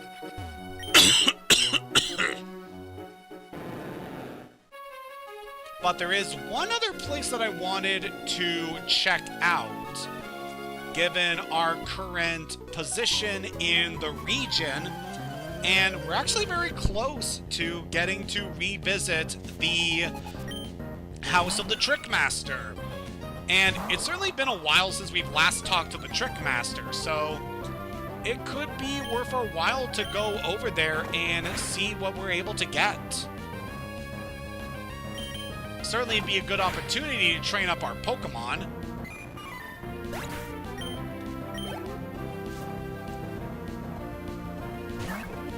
Aw, you got a little love disc. So not much this thing is gonna do to us, obviously, outside of, you know, status moves. But we'll just take you out. Oh, we got 777 experience.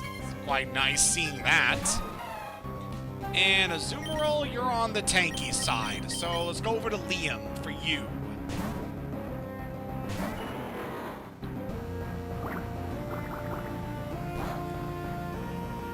So I hope that everybody who's been tuning in to the Sapphire Nuzlocke streams have been enjoying them so far. So I've definitely had a lot of time to reflect on how this run has gone. And I've been pretty happy with how things have been so far. Like, we never had an opportunity where we lost one of our Pokemon in any of the major fights we've had on stream. So that's been pretty good, and I'm hoping to keep things that way. But we still have a lot of formidable fights coming up that we gotta worry about. So, who knows? The inevitable might happen. But compared to how things have been back in our Fire Red Nuzlocke, yeah, I'm definitely pretty happy with how our results have been so far.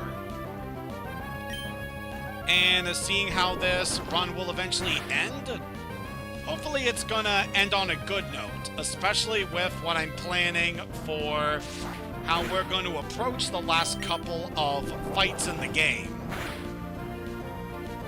So I definitely have quite a few strategies in mind for dealing with the last couple of battles. Take out Gilbert there.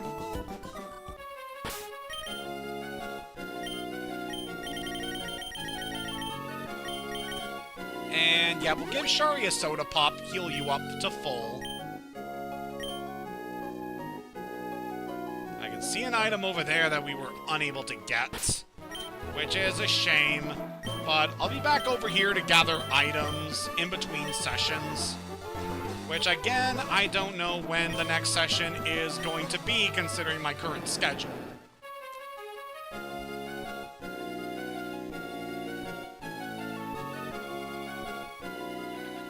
Ooh, we're able to grab this over here. Star piece, very nice. We'll sell that for some good moolah.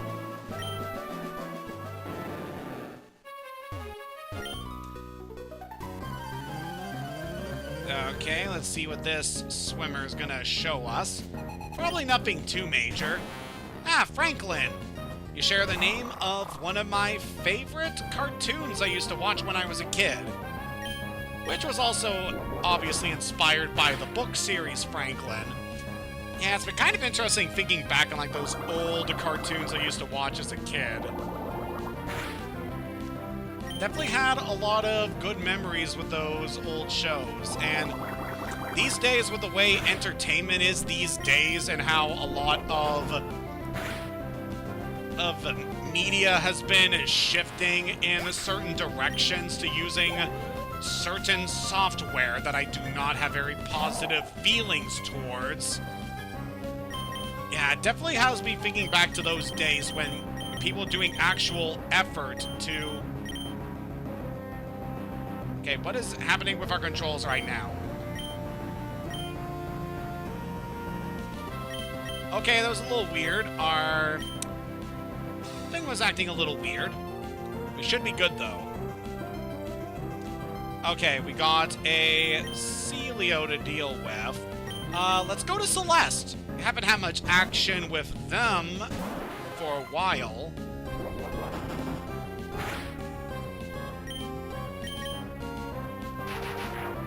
Very well, I shall annihilate the mustachioed ball of blubber. Celio, of course, is the evolution of Spiel. Quite the cool intermediate Pokemon between it and its final form. So we'll definitely have a lot to look forward to a bit later. Trust me on that. A little disappointed that I didn't manage to catch a Spiel for the team, as that would have obviously been such a good Pokemon for us to have. I have so much love for the Spiel family. They're just such good Pokemon, and in my personal opinion, they're some of the best Pokemon you can use in the Hoenn region. They're just so damn useful.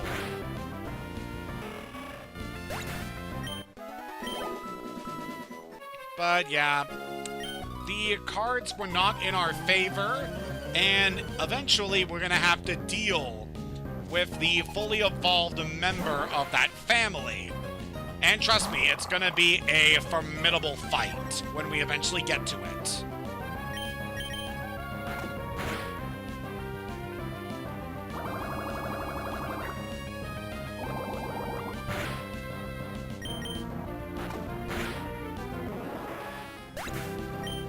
Hope Celeste doesn't mind us taking out some of their fellow starfish. Oh, of course I do not mind. After all, only I shall be the one to conquer this planet. Alright, Zappercorn, we'll send you out to deal with the Gyarados. Not too worried about what this thing can do to you, especially with your moveset in this game. Yeah, sorry to say, but Gyarados, it's definitely lacking when it comes to its moveset compared to other Pokemon. Like, it gets some pretty good TMs, especially one we're going to see pretty soon. But for the most part, it doesn't really get a whole lot of moves that make good use out of its stats.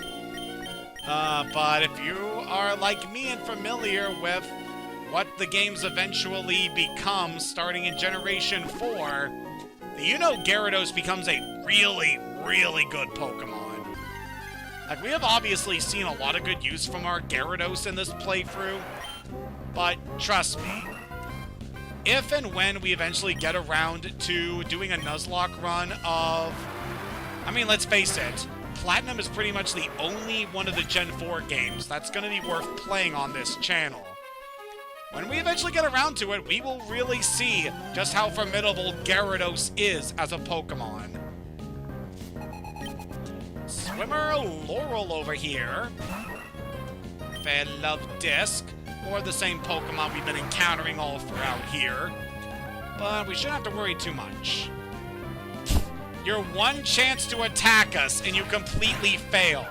Get out of here.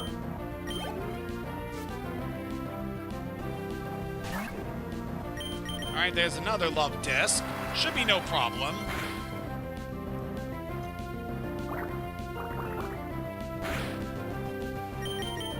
God, pathetic.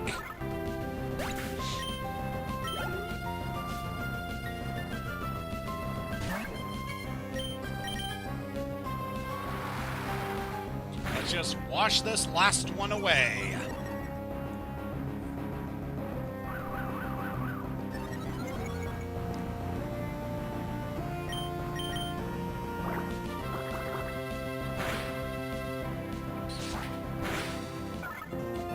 So I guess something else that I wanted to mention.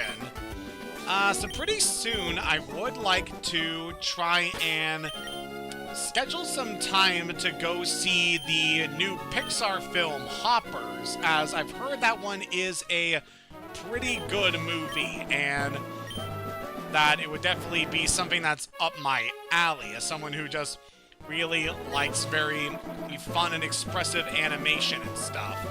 So I feel like it'd be a fun time checking out that movie.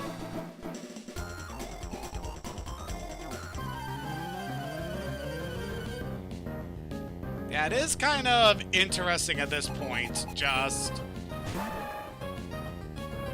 with the various movies that I went out of my way to see in theaters over the last couple of years. How pretty much most of them have been animal-focused.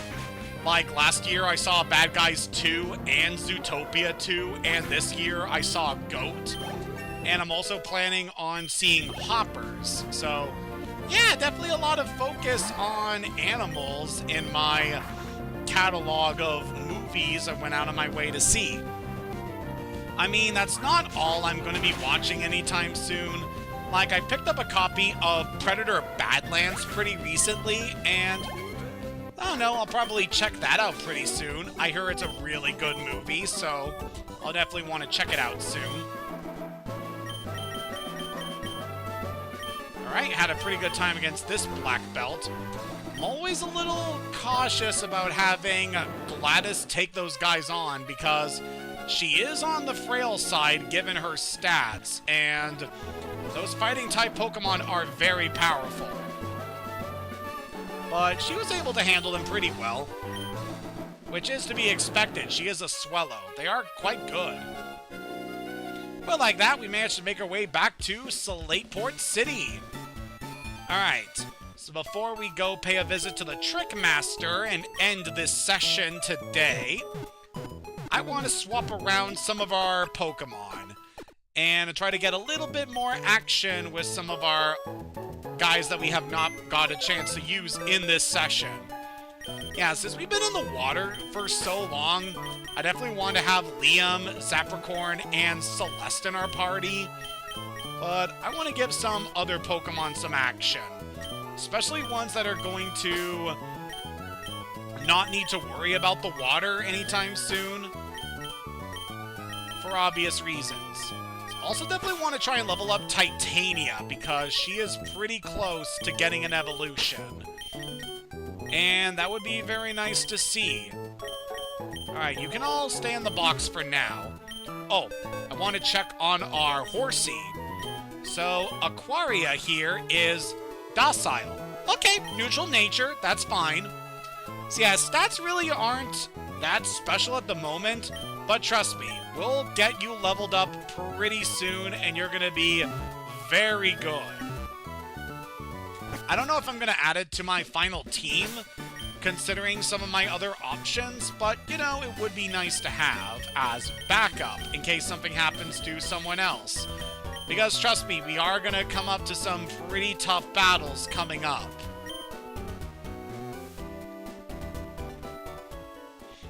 Alright, so So with our team currently set here, let's go pay a visit to the Trick Master.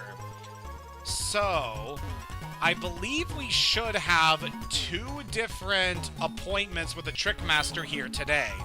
Huh? How'd you know I could seal myself in this planter? You're sharp. What can I say? I got a green thumb. See, also pretty recently, I've been diving into Animal Crossing New Horizons, and I'm gonna say that for a little bit later because we got a new challenge over here. Clickety-clack, Mecha Doll 1 am I? Answer quizzes correctly, then you will go to Mecha Doll 5. Then you can obtain the secret code, Mecha Doll 1 quiz. One of these Pokemon is not of the grass type. Which one is it? That would be Nincada. So, our challenge here at the Trick Master's house, we got these dolls that are going to ask us quiz questions.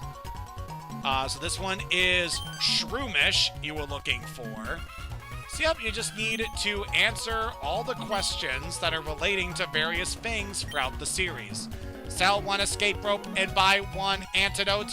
How much money remains? Escape rope, I don't know how much money you're able to get from that, but an antidote is worth 100. I honestly have no idea on this. Say 155? Nope. So if you fail the question, you just get warped back to the start of the room. Obviously, there are no battles that we have to go through with this challenge. One of these Pokemon uses Scratch, that would be Nincada. Trust me, I did use Nincada very briefly in this game. Professor Birch's bag, there were 3 Pokemon. Which one was at the right? That would be Mudkip. Traditionally, water types are always the third option. Which costs more, 3 Pokeballs or 1 Super Potion? So I believe that would be the Super Potion, because I believe these are worth 700, whereas the 3 Pokeballs are 600. Yep, there we go. So what we got here? First trainer in Doofer Gym was male or female? I'm gonna say it depends. What? Come on! The Doofer Gym is... that area, you can get through it without fighting the trainers if you're really good at it, I feel. Okay, we got some repeating questions here. Luckily, you don't have to worry about too many different questions throughout this area.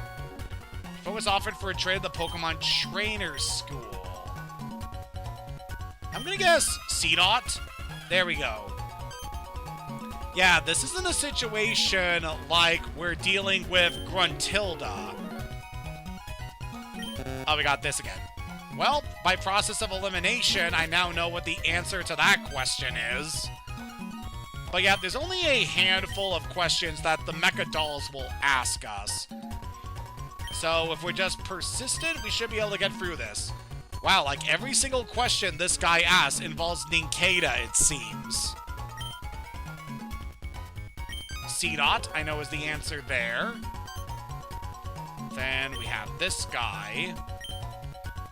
Do 1 full heal and Great Ball cost more than 1 revive? I want to say yes. No. Oh, were they the same price? So I think a Great Ball is around 600.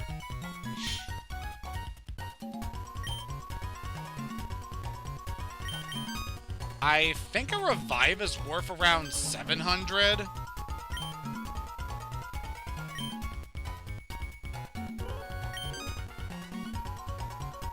Yeah, I know I've been failing a lot at this, but don't worry, we'll eventually power through it. Super Potion is the answer there. Then we have this guy. The first trainer at Doofer Gym was male or female? Gonna guess female. Sure. I doubt that's actually a correct response, but sure. How many people give you berries at the Pretty Petal Flower Shop? That is 1. There is one girl who will give you a berry daily. Finally, we made it through that. So let's just get through this area. Yeah, that was honestly kind of annoying. Not the worst, but eh. And by doing that, we get TM12. I forget exactly what move that is. So TM12 is Taunt. Okay, that's pretty fitting for this area. So Taunt is an interesting status move. It makes it so that the affected Pokemon is incapable of using status moves. It can only use direct damaging attacks on opponents. So, it's certainly very interesting if you want to shut down an enemy from being able to set up. But besides that, it's really not necessary for us in single player. More of a multiplayer kind of move. Oh, but we got this area over here, which is taking a page from Winona's gym.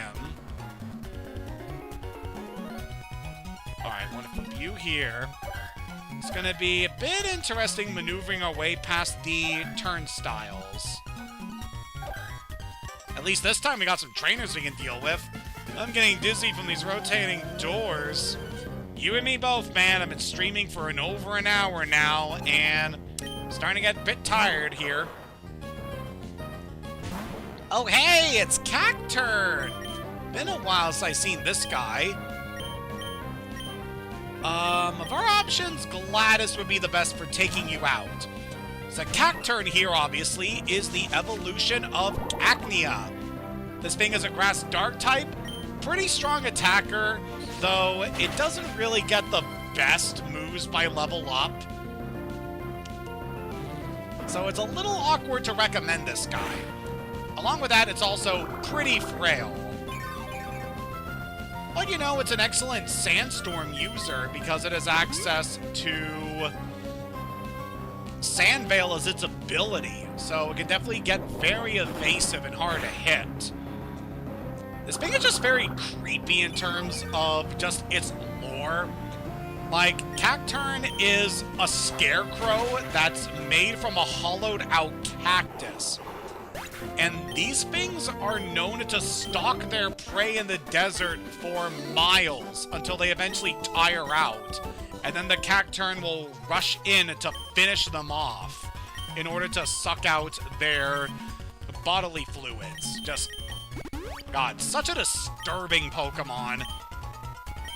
Then, of course, we have this Pokemon to thank for one of my favorite characters in the Pokemon anime, which is Harley. God, such a fun character Harley is.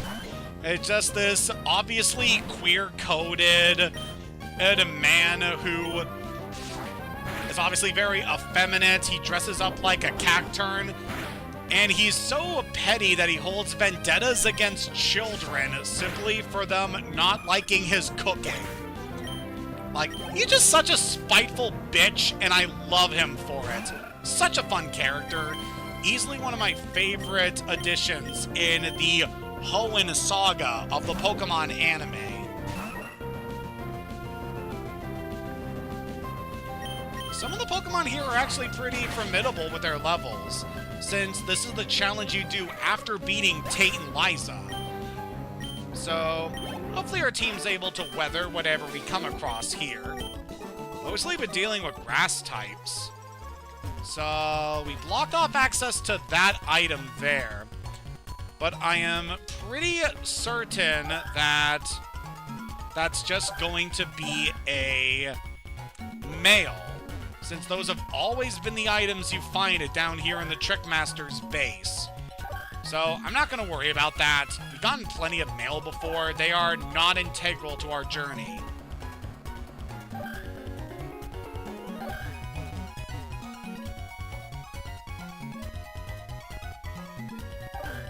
I think at this point, want to flip you back, and flip you over, wait, no. Alright, put you there, and then... God, I already messed up. Yeah, this area is certainly a bit tougher than the 4-tree gym when trying to navigate this specific puzzle.